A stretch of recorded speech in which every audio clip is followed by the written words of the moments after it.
Thank you very much. Going back to the first one, just to clarify, Dick, you said 22,000 sites with planning permission and then 4,000 under construction. Is that 4,000 within that 22 sites with planning permission, or it is?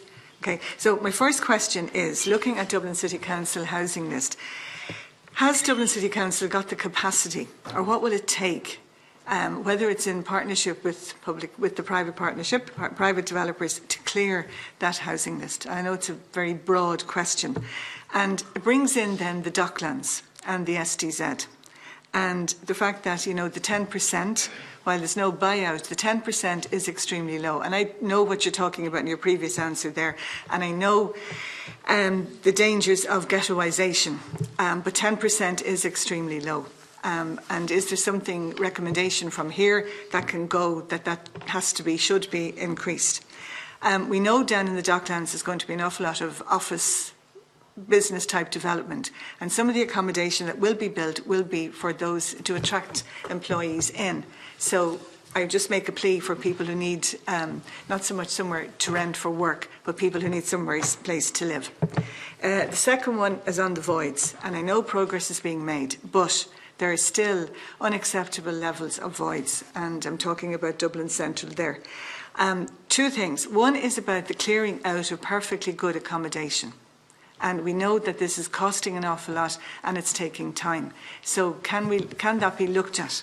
Now, I know somebody coming in, they want their own whatever, but we do know that there's really, really good accommodation being gutted, which I think is a waste of time and a waste of money.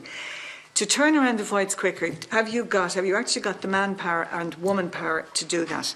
Especially as the Minister did say on one occasion that money was no object in relation to the voids. On the modular, the cost, when we were down in the site in East Wall, you know, it was extremely reasonable cost, but those costs have been added to considerably, I think, in certain places. And again, what can be done about that? And on the homeless issue, the average time on the list is getting longer. We know that.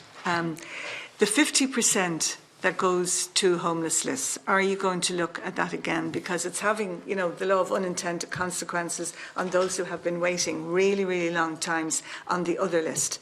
I do know that sometimes people are recommended from the homeless list and they're not acceptable to the particular housing body because of their chaotic lifestyle in very active addiction. And I know that that is held up. Places being offered because it has to go on that homeless list. So can there not be a bit more give and take, or a bit more leeway between the two of them? People will say they don't want to go into hostels because of the risky behaviour. And we've had the conversation before, Cathal, about the drug-free accommodation.